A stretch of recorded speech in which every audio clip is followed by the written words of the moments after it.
नमस्कार, आदाब। आप देख रहे हैं आप तक टीवी न्यूज।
ली खमसतुन फी बिहा हर्रल वबाइल हातिमा अल मुस्तफ़ा वल मुर्तज़ा वबनाहुमा वल फातिमा इलाही खैर गर्दानी बहक़्क़े शाह जीलानी बगिरदाबे बला उफ्ताद कश्ती मदद कुन या मुईन अद्दीन चिश्ती। और हमारे पार्टी के सीनियर लीडर्स हैं, पार्टी के गृह मंत्री जी हैं, वज़ीर दाखिला, उन्होंने रिस्पॉन्सिबिलिटी दी है। यहाँ के मुख्यमंत्री जी जो है उन्होंने रिस्पॉन्सिबिलिटी दी है कि विकास के काम को ज़मीन तक, चाहे वो सेंट्रल की स्कीम हो या स्टेट की स्कीम हो, उसको धरातल को उतारने का काम मुझे उन्होंने ये जिम्मेदारी सौंपी है।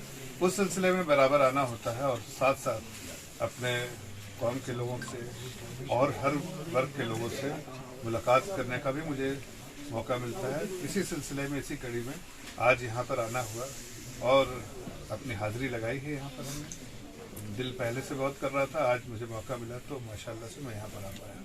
क्या पैगाम देना चाहेंगे मुरादाबाद के अवाम को?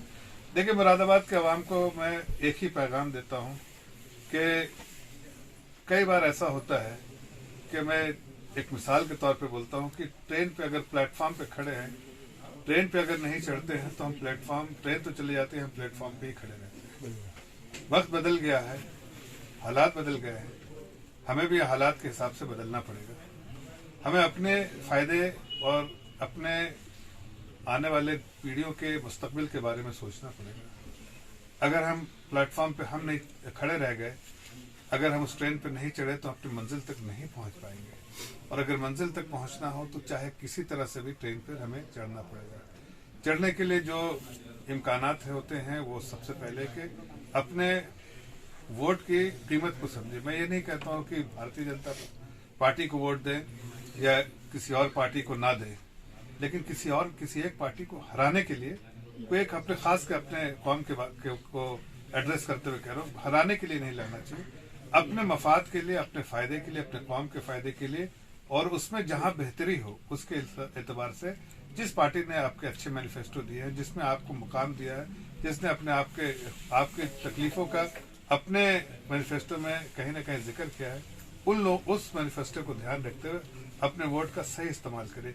आज ऐसा हो रहा है कि हम किसी न किसी पार्टी के जागीरदार, वो हमारी पार्टी हमारे वोटों के जागीरदार बन गए हैं। मुझे लगता है अपने वोटों की कीमत समझिए, अपने वोट की कीमत जो है डेमोक्रेसी में पॉजिटिव वोट दें, निगेटिव वोट ना दें। बिल्कुल, चाहे जहां भी दें। अच्छा, लोकसभा चुनाव में आप यहाँ से उम्मीदवार होंगे?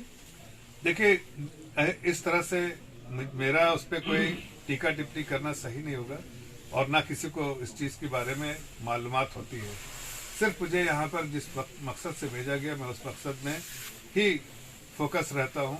टिकट देना, लेना और किसको खड़ा करना, ये लेकिन अगर पार्टी आपको निर्देश देती है तो फिर आपका क्या रद्द अमल रहेगा?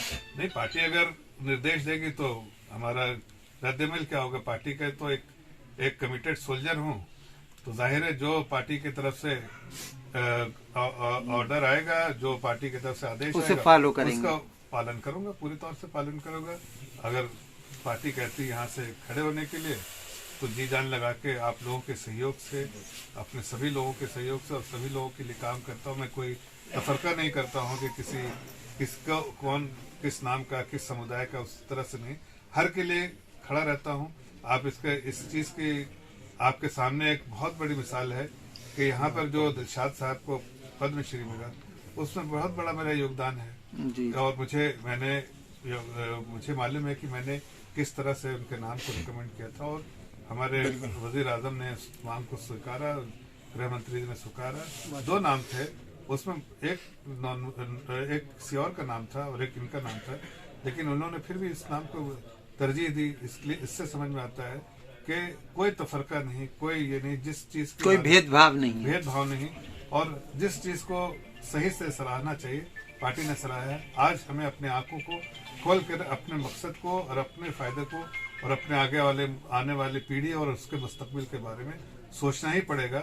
हम जुड़ के रहेंगे तो आगे बढ़ेंगे, छटक के रहेंगे तो पीछे रह जाएंगे।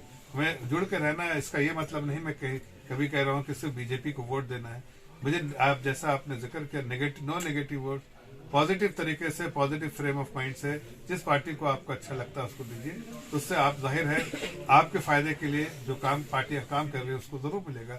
मैं एक बात कहना चाहता हूँ इस मौके पे कि जितनी भी वेलफेयर स्कीम आई, आप उसका एक नजर उठा के देखिए, यहाँ के डीएम से पूछिए और चाहे जिस स्टेट के और आरटीआई देके उस स्टेट के उस शहर के डीएम, डिस्ट्रिक्ट के डीएम से पूछिए, तो आपको एहसास होगा कि मुस्लिम समाज की आबादी 13, 14, 15 जो भी परसेंट हो, लेकिन 22 से लेके 65% तक और एवरेज निकालिए तो 22-23% मिनिमम किसी भी स्कीम में मुस्लिम समाज के लोगों को मिला है।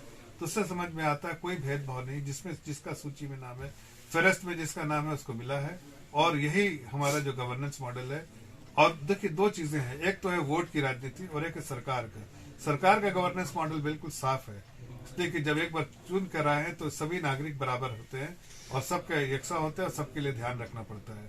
लेकिन अगर आप वोट की बात करें तो पार्टी की बात करें तो पार्टी को एक ऐसे अगर हमारा ही समाज जिससे हम बिलोंग करते हैं, अगर हम हराने के लिए खड़े हैं तो कहीं ना कहीं आप पार्टी शायद आपको उतनी तरजीह ना दे जितनी तरजीह आप उनसे उम्मीद कर रहे हैं। उसकी वजह यह है कि आप हराने के लिए खड़े हैं, ना कि उनके साथ खड़े हैं या जिताने के लिए।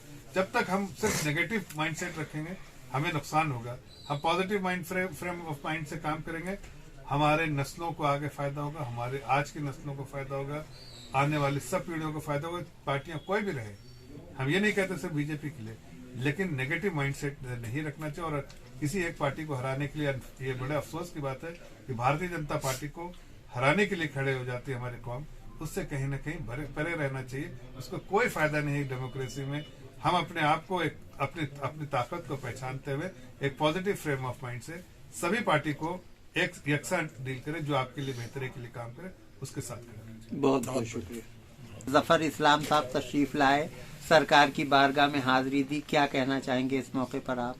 मैं सैयद जफर इस्लाम साहब का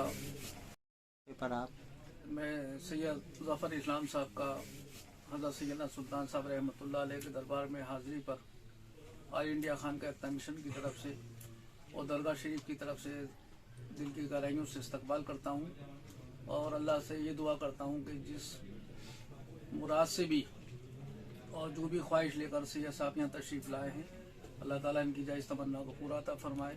बाकी सब तो उन्होंने खुद ही फरमा दिया है और हमारी यही दुआ है खानकाहों की, दरगाहों की, कि हम सब लोग मिलजुल कर रहें, मोहब्बत से रहें। और इस बीजेपी गवर्नमेंट में भी माशाल्लाह बहुत अच्छे काम हो रहे हैं और उसमें मैं यही कहूँगा सैयद साहब के ज़रिए हमारी बात पहुँच भी सकती है मिशन की तरफ से, दरगाहों की तरफ से, कि हमारे वज़ीर आज़म, हमारे वज़ीर आला सभी खानकाहों को अपने साथ लेकर के चलें। इससे इंशाअल्लाह बहुत फैस पहुँचेगा और आने वाला जो कल है उसके लिए आपको हमें सबको सोचने की ज़रूरत है और इंशाअल्लाह जो भी होगा अच्छा ही होगा। मैं एक बार फिर सैयद साहब का बहुत दिल से इस्तकबाल करता हूँ। शुक्रिया। जज़ाक।